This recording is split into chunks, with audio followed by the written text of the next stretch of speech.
So yesterday this Yamaha SXR 155 was launched and today it has finally arrived in the showrooms as well, and I will tell you how many changes have happened in this SXR 155 as compared to the international market. Its ex-showroom price is $1,449,000 and on road it will go up to $17,075 depending on which state you live in. Before that, let me tell you once about its seat height. It is around 810 millimeters. Now I am 6 feet tall. How comfortable is it according to that? Let me tell you, so let me sit and show you. First of all, see, it is absolutely comfortable for me. I can reach my full legs, but even someone whose height is up to 5 feet 6 feet 7, I don't think that he will have any problem sitting in it. He will be able to drive comfortably. There will be no problem, but someone who is a learner and has 5 feet 6 height might have some problem. If you already know how to ride a bike, then you can ride it comfortably even if your height is 5 feet 4 inches. How does it feel? Look, when you sit down, I had a Yamaha FGX. Its tank seemed very wide, but this one doesn't seem that wide. It feels fit and fine when you sit down. Yes, I mean, the bike has a premium touch. The paint quality is good everywhere. It looks great overall. I'll show you in detail what's inside this bike. Now see the difference between the international market and the Indian market. In the international market, you used to get different bikes inside this bike. But here, you'll see it's just the same as you used to get before. There's no major difference inside it. Now let's go and I'll turn on the ignition.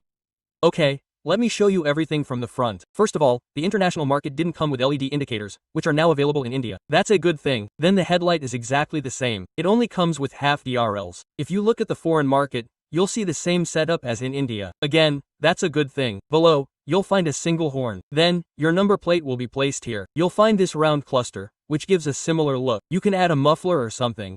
There's a small cover at the front, like a windshield, and it'll give you a nice look. Then, overall, this bike looks quite nice.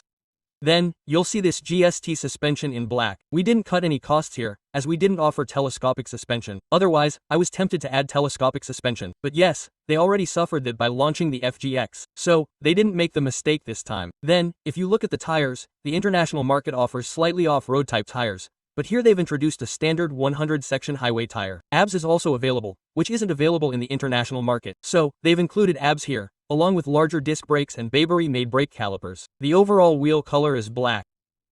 You can see the tire size in detail here. Let's talk about the engine. Now, some people had doubts about whether the power specifications are the same in this engine. Look, I don't think the difference between 19 and 20 is very significant, and you might not think so either. Similarly, this bike also has the same engine, the 155cc liquid gold, and this engine produces around 18.4 bhp. In mount variants, you get around 18.6 bhp. So, there's not much difference. You'll get the same 14.2 Nm torque liquid cooling system. The engine in the FGX was just a little less powerful, otherwise that bike would have been fine. Then you get a muffler here. The ground clearance is good. You can easily ride on bad roads in the village. Then coming to the tank, you'll find this 10-liter tank here. There are many colors inside this bike. This one is red. Again, the one in the showroom looks better. It will be more eye-catching, but if you see it in real life, I like the silver color better. There's also a blue color, but this is everyone's personal choice. Then there's the SXR 155's badging, then there's the Yamaha stickering, the entire panel is in black, then there's the front footrest, the rear braking exhaust, and it's quite nice. I'll play you the sound now. Then there's this nice element used at the rear. Most of the suspension is located here, which is on the inside. Then, at the rear, you get a 140-section wide tire. The bike has dual chain ABS. There's a rear disc brake. It has a pretty good exhaust.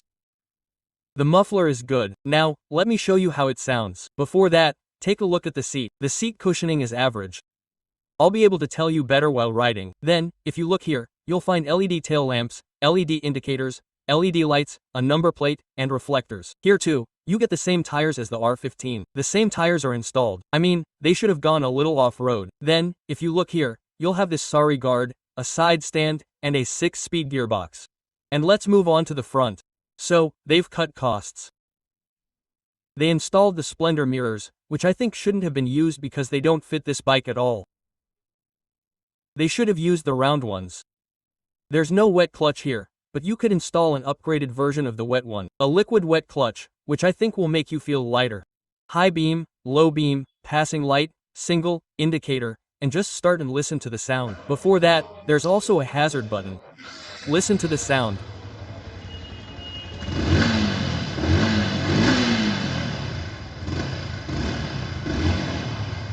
Am I right?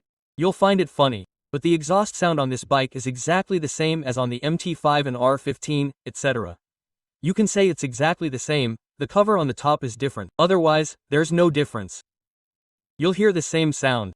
The exhaust cluster has very limited features. Let me show you what it is. First, there's a button on the side. Then, there's a button on the side. We'll talk about the buttons later. Above, there's an RPM meter, a gear indicator, a speedometer, traction control, and a fuel meter. Clicking here shows the odometer, then trip 1, trip 2, trip 5 timing, and this one shows 100 kilometers per liter.